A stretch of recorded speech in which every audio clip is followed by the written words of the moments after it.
Great morning. Uh, One of the things that,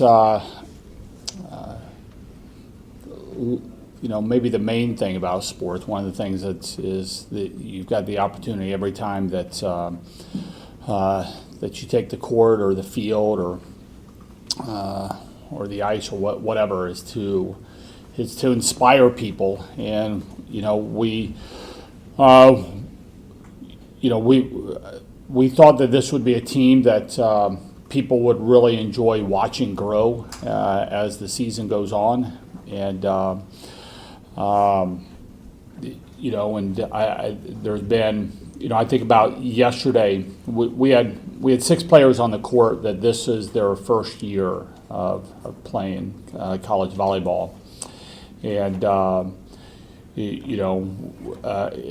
the impact that some of the players had that typically they didn't start the season starting. I think of Madison Quest right now that's moved into the starting lineup with Grace Egan injury, and she's hitting over 300 for us. And put together another really nice match against a couple really nice outsides, and Miley Chan who came in and executed some.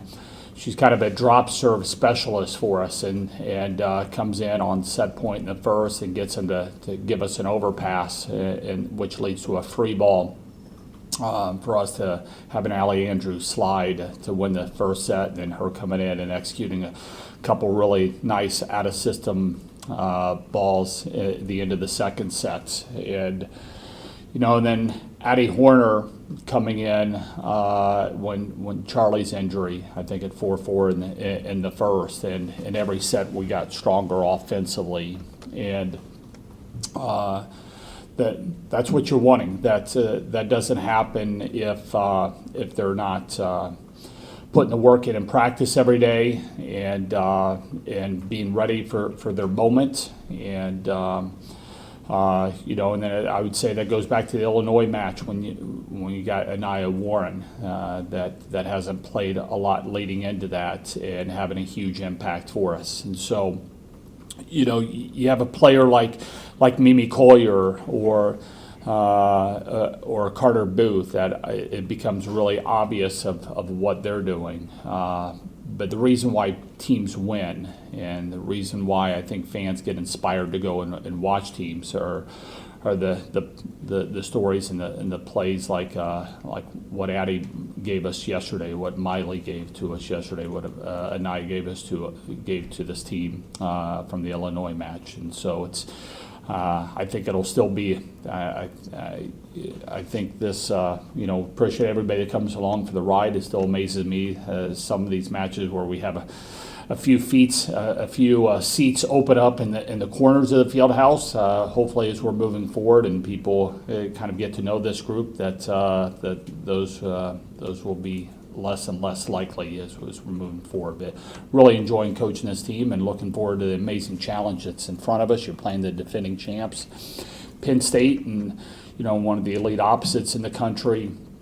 And that's always a tough environment. And then Maryland, who almost beat them, and another really, really tough environment. So I'm looking forward to taking this young team on the road. It'll be our first back-to-back road matches, and probably 2 of the most challenging environments that we'll see all year. Kelly, do you have any further update on Charlie and what happened and when you hope she'd be able to return potentially? Yeah, we still don't know. I mean, it's kind of a freak thing, right? I mean, she goes up for the joust, which we've seen hundreds of times, but it's amazing how many injuries in sports are kind of things that you see a bunch, and then it just doesn't turn out that way. But we'll get a little bit more information this evening and see how long she's out for. Hopefully, we're talking weeks and not months, but we'll see. Kind of along those lines, how do you kind of sum up the impact that somebody like Charlie makes, who's been kind of at that top of the level at the setter position? Well, I think she's a unique talent. I think she's one of the absolute top setters in the country. she's got a really good grasp of our offense. She didn't have much of a preseason. I think she had five practices before our first match, and so you see the growth of our team from week to week. It's been incredible. I mean, she has a really, really good grasp of it, and then you throw on top of it, her leadership. She's one of our captains. Her all-around game, her ability to serve and defend, everything is so. It's an important loss because of her talent, but it's also why you have depth. Jake? Say, Kelly, just with Addie, what did you see from even recruiting her that stood out in what made you target her, to come to Wisconsin, from the get-go? I think the first thing that jumps out at you is her size, right? And then when she sets the ball comes out of her hands pretty darn clean. And so usually you don't have people that the ball comes out that clean. She takes the ball really, really high, which makes it tough on defenses. I mean, she's pretty tall, but on top of that, her you have some people that are taking it what we call, the first floor, second floor. She's up here on third floor, and you try to stay away from the people that are down here in the basement setting. But she's up there in that third story, which is kind of, you see a lot of men setting from that space, but not a lot of females. So that puts a different type of pressure on a defense from where her contact point is. Her ability to be offensive is puts a challenge in there, and then I think everybody saw her coming in there and some of those serves that she puts in that are just filthy. I mean, that was, I sent her a note today on her film that, that ace that she got to get us to 9 points, where, we're in a silent set and the place erupts on 9th point off of her ace right after her coming in from the injury. I mean, it gives you goosebumps just thinking of it. That ought to be stored away in her memory bank for the rest of her life of what that had to feel like right there. But she brings a lot, and then on top of that, her composure and her confidence. She's unique with her ability to stay composed, and her confidence in herself and how that rubs off on other people. She's got a special mindset and the ability to get really, really good. Dennis? Obviously, a fair amount about Kennedy Martin. Yeah. The challenges she presents to you, and they seem to go to her almost exclusively, or more and more as the season's gone on.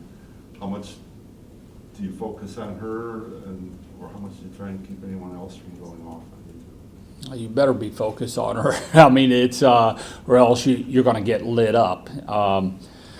She is. They get the ball to her a ton, and she responds. I mean, it's one thing. That's one of the things that when you see a player like Kennedy or a player like Mimi, is that when everybody in the building, everybody that's watching on TV knows who's going to get the ball, and they still hit for a really high percentage. When you're seeing, I mean, Mimi's taken some of these. Quite a few of her kills yesterday were against a triple block and in a pretty good backcourt, and she's getting in and not just doing off speed. She's getting up and over and into spaces with pace. That's really, really unique. Kennedy can do the same thing from the front row and the back row, but probably from even a higher point maybe. Her serve. I mean, you watched the serve yesterday behind the service line, and it's just nasty. It just gets on you so fast and from such a unique angle. And I mean, we're going to have our hands full, no question. From that part of the court, I mean, she will have been let's make sure I'm giving everybody justice. The Texas opposite, the freshman, had a really, really nice match against us. But this is that plus a lot more experience, and so it'll be an awesome opportunity for us. Coach, kind of a two-part question about the sevens. First of all, does the speed or tempo of the offense change at all with Addie in there rather than Charlie?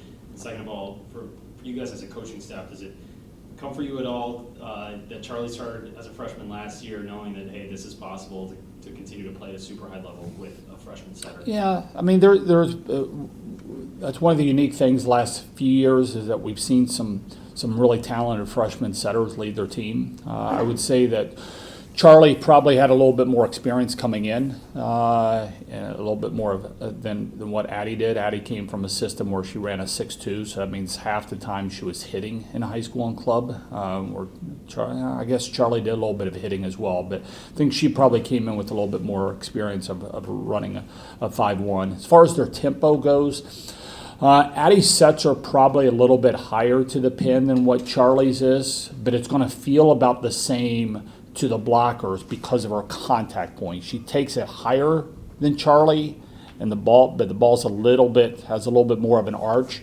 but the time that it's probably leaving the setter's hands to when it's getting to the hitter's hand is probably about the same. So there shouldn't be much of an adjustment, I would think, for our pin hitters and being able to hit. They'll probably feel the same to the blockers on the other side, but she's putting up really good balls yesterday for us.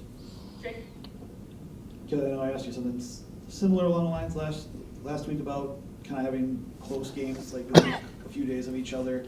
Now that you said you're going first time consecutive games in conference play on the road, just what do you and your staff have to deal with where you go to Penn State and then you're quickly heading to Maryland 2 days later? Just what do you and your staff have to do in this type of situation? Yeah, it puts a little bit on Saturday as far as prepping for your next opponent so quick, and you're doing it on the road, so you're counting things like the quality of your hotel and the space, the meeting room space really matters. We're going out there to Maryland, so we're also going to be taking opportunities of our teams sitting and meeting with Under Armour and and having some really good dialogue on how to.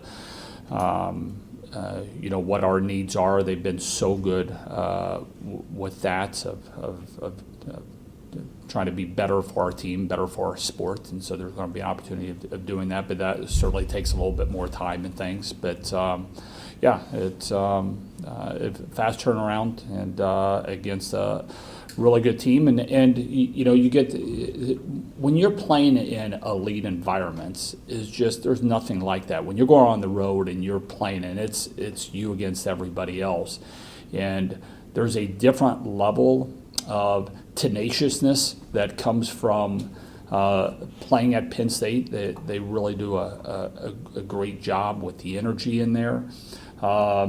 Maryland, it feels different. It's not the number of fans that are in there. It's that you're playing out of a Cracker Jack box, and the sound is just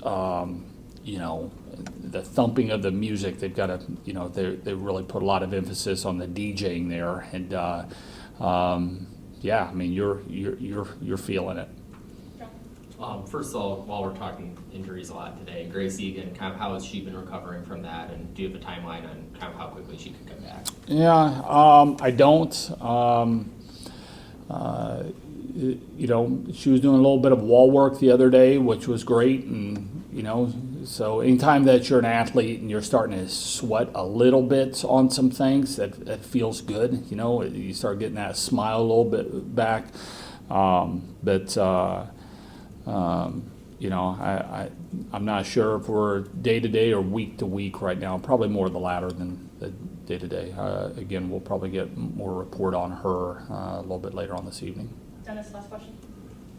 On that same theme, Grace Lopez seems to be more publicly active, and since she's been in uniform and wearing knee pads, and I get a message every day that she does that. What's up with her? What's up with her? And I said, no, she's not going to play this year. How's her progress, and how close is she even getting into practice mode? Yeah, the progress is really good. I think her spirit is up.